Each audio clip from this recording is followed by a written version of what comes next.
Ah, c'est tranquille aujourd'hui. Bon allez, mise à l'eau. C'est parti Mario. Vous pouvez peut-être venir nous aider, non?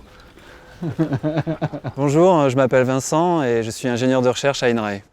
Alors ici on est sur le lac de Lacano, qui est un lac naturel. Et on est là pour étudier, être un peu au chevet des lacs et étangs du littoral aquitain. Il y a une odeur dans ce camion. Je sais pas ce qui s'est passé, mais... Les plongées scientifiques, la fréquence c'est grosso modo 1 mois et demi, 2 mois pour l'entretien des sondes. Après ça peut être plus fréquent si on a d'autres expériences, d'autres relevés, d'autres observations à mener sur les plans d'eau. Donc on la nettoie un petit peu, on nettoie un petit peu la sonde. Donc ouais, ça a fonctionné. C'est pour ça qu'on s'intéresse toujours aux paramètres comme la température et l'oxygène. Et nous, notre travail, c'est de faire le lien entre la biologie et la chimie. Et, la concentration d'oxygène qui chute d'ailleurs, on voit bien là. Et en bleu, la température de l'eau.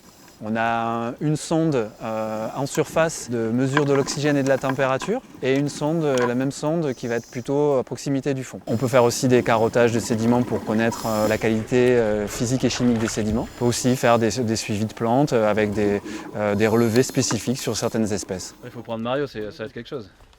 Ah, ça fait des vagues, hein. Avant, on regardait ça à distance depuis un bateau, alors que là, on est vraiment dans le milieu. Ça nous procure une proximité avec les plantes et ça permet de mieux comprendre vraiment comment elles s'associent entre elles, etc. Ce qui me motive dans ce métier, c'est d'explorer des questions de recherche, aussi d'essayer de contribuer à ma petite échelle à la protection de ces milieux, de ces habitats qui sont vraiment exceptionnels. On voit ici à Lacano, c'est un plan d'eau peu profond, donc le vent il va brasser l'eau, donc on a toujours de l'oxygène de la surface jusqu'au fond, ce qui n'est pas tout le temps le cas des plans d'eau plus profonds, notamment au sud du bassin d'Arcachon, où là on peut avoir parfois des déficits d'oxygène près du fond. Potentiellement, si ces phénomènes de vent étaient renouvelés dans le temps avec le changement, réchauffement climatique, ça pourrait avoir des gros impacts sur la faune et la flore. Ici, nous avons des plantes très rares qu'on va retrouver notamment dans plutôt les zones nordiques de l'Europe. Et si l'eau s'enrichit trop et que la transparence devient plus faible, qu'il y a plus de vases par exemple, c'est vraiment un patrimoine naturel qui disparaîtrait, ça serait vraiment une très mauvaise chose au niveau de la biodiversité.